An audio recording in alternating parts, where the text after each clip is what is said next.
Shortly after Prince Harry and Meghan Markle were granted the titles of Duke and Duchess of Sussex, King Charles extended a personal invitation for them to join him at the Castle of Mey in Caithness, a place deeply woven into the late Queen Mother's legacy. This was no ordinary holiday. It was meant to be a symbolic gesture of welcome, a chance for Charles to fold the newly married couple into the quiet rhythms of royal family life in the Scottish Highlands. Welcome viewers to my channel. Please subscribe, like my video and turn on notifications so you don't miss our next update. At the time, glowing press reports painted the trip as a warm, intimate getaway. According to those accounts, the Sussexes spent long afternoons strolling the rugged coastline with Charles and Camilla, sharing comforting meals, and enjoying what one source described as good food and quality family time.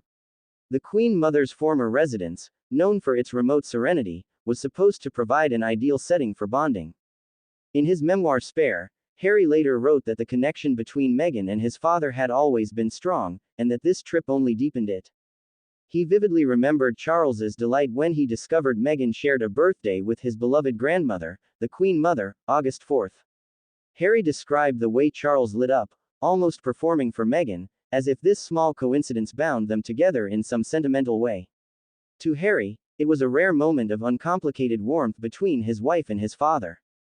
But according to royal biographer Tom Bower, beneath the surface of the idyllic Highland holiday, a much different energy lingered, one marked by confusion, tension, and a growing sense of frustration within the future king. In Revenge, Bower claims that Charles had already grown weary of Meghan's ongoing estrangement from her father, Thomas Markle. The king, who valued stability and discretion, was increasingly exasperated by Thomas's frequent media interviews in which he criticized both his daughter and the royal family. What the public was hearing from both sides felt incompatible, and Charles reportedly could not understand why Meghan refused to reconcile with her father if it would stop the damaging headlines. Bower writes that while the press celebrated Charles's affection for Meghan, privately he still found her difficult to read. Her motivations, her reactions, even her emotional distance from her father puzzled him. And as Thomas Markle escalated his media appearances, Charles's patience thinned. He was especially irritated by Thomas's televised criticisms in which he accused the monarchy of being cold and controlling. During the Castle of Mey trip, this irritation reached its breaking point. Bower alleges that Charles sharply confronted Harry, pressuring him to persuade Meghan to visit her father in Mexico to stop the press circus. His message was blunt: this needed to end. From Charles's perspective, the only solution was direct contact. This family conflict traced back to the months surrounding Meghan and Harry's wedding. Thomas Markle, a former TV lighting director, had already become a polarizing figure within the British press after staging paparazzi photos for money. A few days before the wedding, he abruptly announced that he could no longer attend the ceremony due to heart surgery, a situation that both stunned and embarrassed the royal family, and deeply affected Meghan. After the wedding, Thomas launched into a series of lengthy, emotional interviews. In one sit-down with Piers Morgan on Good Morning Britain, he claimed that before granting his blessing to the marriage, he made Harry promise he would never harm Meghan. In another interview, he told The Sun he was being shunned by his daughter, pleading publicly for her to contact him and repair their bond. At various points he claimed Meghan looked terrified in her new royal role and suggested that she was under immense pressure. Then came the criticism of her sense of superiority, coupled with a boast that he had made her the Duchess she is today. The most explosive interview came in late July, in a marathon conversation with the Mail on Sunday, where Thomas declared that Princess Diana would have disapproved of Meghan's treatment of him. He accused Meghan of ignoring him, said he didn't care whether Harry ever spoke to him again, and dismissed the monarchy as an outdated institution clinging to pomp. This interview was published just as Harry and Meghan were arriving in Scotland for what was intended to be a peaceful escape at Castle Mey. According to Bower, Charles was furious. He felt Thomas's comments had crossed a line, attacking the monarchy and undermining the family's reputation. Once again, Charles asked Harry why Meghan wouldn't simply go see her father and resolve the issue. Meghan, however, insisted that her in-laws did not grasp the complexity of the situation. Harry reportedly tried many times to explain Thomas's unpredictable behavior and the damage he was causing, but Bower claims Harry did not fully disclose his father-in-law's anger over being shut out.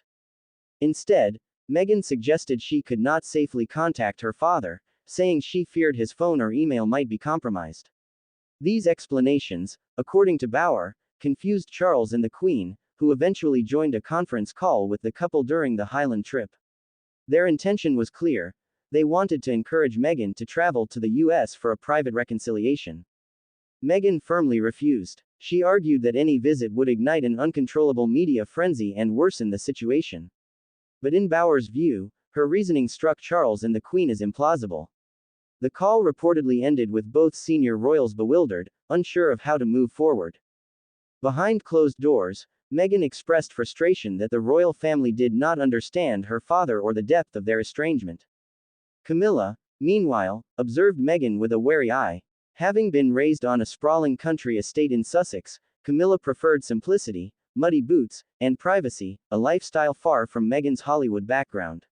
According to Bauer, Camilla was uneasy around Meghan's polished charm and theatrical warmth, suspecting that she would resist the quiet sacrifices required within the royal hierarchy. Still, Harry remembered moments of genuine lightheartedness during their Scottish stay. In Spare, he recalled a night when Charles entertained them with stories of selkies, mythical Scottish creatures who appear as seals in the water but become human on land. Over cocktails, Charles told them to sing to the seals along the shoreline, assuring them the creatures might sing back. Harry also mentioned they discussed the pressures they were facing, yet despite the underlying difficulties, the next day still carried a sense of hopefulness. But the broader truth, according to the accounts, is more complicated. What appeared to be a peaceful Highland retreat was increasingly overshadowed by growing misunderstandings, clashing expectations, and the first signs of a rift that would eventually reshape the monarchy's future. The wind along the northern coast of Scotland carried a cold breath that felt older than any monarchy, older than any crown, older even than the stone foundations of the Castle of Mey itself. Prince Harry had always felt that places like this held memories in their very soil, the kind of memories that stretched backward through centuries of triumphs, betrayals, and whispered royal secrets. As he and Meghan approached the Queen Mother's beloved Highland retreat, he hoped that this secluded world, so far removed from London's relentless scrutiny, might give his father a chance to truly know his wife. And perhaps, in some small way, allow everyone involved a moment to breathe. But even before their car slowed beyond the high stone walls, Harry sensed the tension around them like a low, unspoken hum. He had tried for weeks to prepare Meghan for this trip, for the subtle politics of royal family gatherings, for the way conversations were never simply conversations but small tests, calibrations of closeness, glimpses into loyalties that were always shifting in silences. Yet this trip felt different. It was supposed to be peaceful, a kind of sanctuary where Charles, Camilla, and the newlyweds could reconnect on neutral ground. That was the plan. That was the hope. Inside the castle, King Charles greeted them with a warmth that Harry recognized instantly, the careful, slightly performative charm his father used when he wanted to put people at ease. Meghan responded graciously, her smile polished yet sincere, but Harry could feel the hidden layers beneath the surface greetings. Charles had already been quietly troubled by the escalating drama involving Meghan's father, Thomas Markle. The news coverage of Thomas's interviews had become a steady storm, embarrassing the monarchy and exhausting everyone inside it. But for now, Charles chose civility, optimism, and the illusion that this holiday could mend what was starting to fray. Camilla welcomed them next, her expression composed, her eyes taking in Meghan with a searching subtlety that only someone who had learned to read people the hard way could possess. She had grown up in a world where honesty lived in gestures, not declarations. To her, Meghan was a puzzle, intensely warm, charming, but polished in a way that felt different from the instinctive quietness expected inside these walls. Still, Camilla offered her a cordial smile before retreating inward, guarded, watchful. Despite the undercurrents, the first hours passed pleasantly enough. Walks along the shoreline, conversations over steaming tea, stories shared about previous summers spent at the estate. For a brief moment, Harry allowed himself to imagine that everything could be repaired. Meghan laughed easily, and Charles, unexpectedly energized, seemed to take genuine delight in explaining the castle's history to her, stories about the Queen Mother, her affection for the landscape, her eccentric routines. When Charles discovered Meghan shared his grandmother's birthday, he almost lit up like a boy who had stumbled upon a secret treasure. The coincidence delighted him, charmed him even, and he immediately began recounting anecdotes about the Queen Mother as if Meghan were destined to carry some piece of her spirit. But as the hours unfolded, Harry sensed a shift. Charles began watching Meghan with a kind of bewildered curiosity, as though trying to understand a code he couldn't quite decipher. Her refined ease, her Hollywood polish, her way of filling a room with emotion, these weren't characteristics that fit neatly into the royal mold Charles had been raised to respect. She was warm, but she was also private. She was affectionate, but she was also discreet. She was open with Harry, yet fiercely independent in ways Charles struggled to place. It wasn't animosity, not yet. It was confusion, and it was growing. That night, over cocktails, Charles tried to lighten the atmosphere. He told them stories of selkies, mythical creatures said to swim along the northern coast disguised as seals, their true, enchanting human forms hidden just beneath the waves. If you sang to them, he said, they sometimes sang back. The legend brought a rare moment of calm, even warmth, and Meghan laughed as Charles mimicked the soft, haunting voice of a selkie calling to the shore. For a few minutes, the strain faded from the room. But the illusion shattered the next morning, when news reached the castle that Thomas Markle had given yet another interview, one even more damaging than the last. In it, he had spoken freely about Meghan, about the royal family, about his own humiliation. He talked of being shunned, abandoned, misunderstood, and claimed that the monarchy had swallowed his daughter whole. It was a storm of accusation, confusion, and emotional manipulation. And it arrived at the worst possible moment. Charles was livid, and this time, he did not hide it. He took Harry aside into one of the castle's quieter corridors, away from the staff, away from Meghan, away from Camilla, and spoke with an intensity Harry rarely saw. Why wasn't Meghan talking to her father? Why was this spiraling so far out of control? Why couldn't something, anything, be done to stop the hemorrhaging of headlines that made the monarchy look unstable, divided, exposed? Harry tried to explain. His father-in-law had become unpredictable, erratic, driven by anger and pain. He couldn't be trusted. He was manipulating the situation. He was hurting Meghan. But Charles was tired of explanations. He wanted solutions. He insisted Meghan fly to Mexico. He demanded Harry fix it. He begged for the chaos to stop in whatever way possible. Behind his frustration lingered a deeper fear, that the institution he had spent his life preparing to lead was being undermined not by enemies, not by political pressures, but by a family fracture they couldn't contain. When Meghan was finally told of Charles's demand, her reaction was immediate and raw. She felt misunderstood, judged, cornered by a narrative she could not control. She believed, with conviction, that any attempt to reconcile with her father would unleash a media frenzy so explosive it might consume whatever remained of her privacy. She felt unsafe, emotionally exposed, and increasingly resentful of a system that expected her to sacrifice personal dignity for public optics. The tension deepened. Charles and the Queen eventually joined Harry and Meghan for a conference call, hoping calm logic would win out.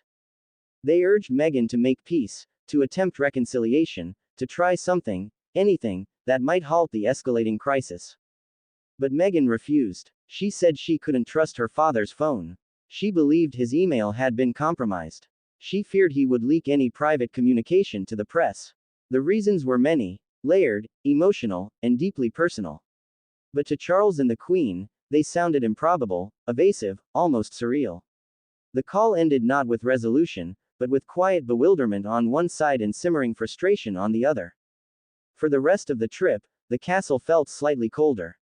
Conversations grew stiffer. The once hopeful bonding between Charles and Meghan began unraveling thread by thread.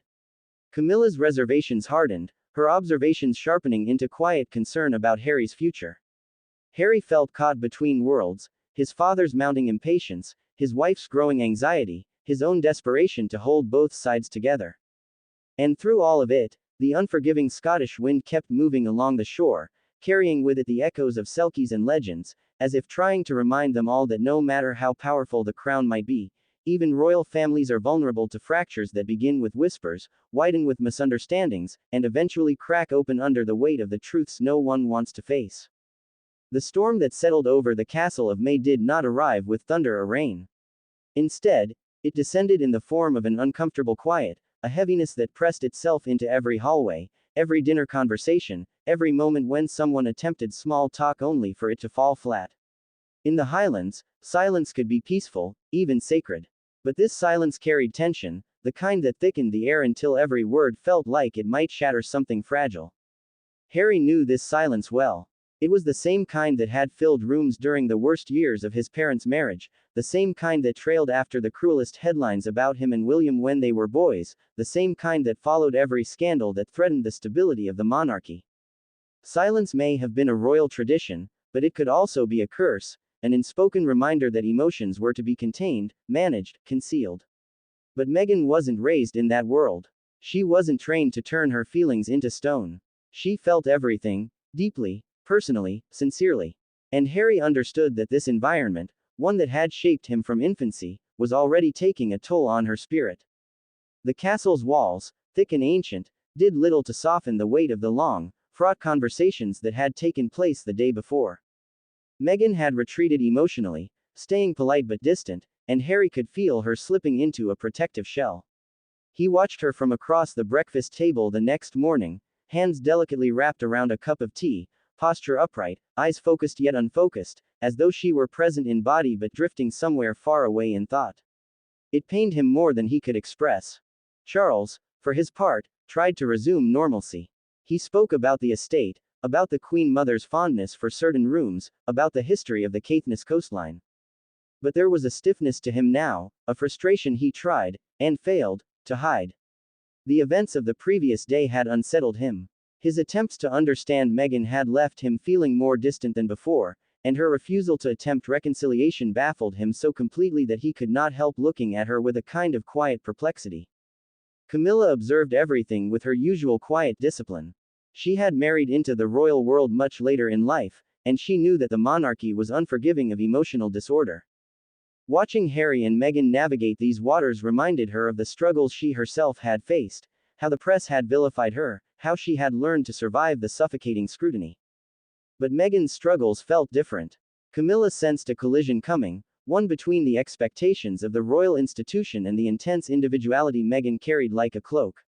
And she could not shake the feeling that Harry, who was already prone to emotional intensity, was walking into a battle he might not be ready for.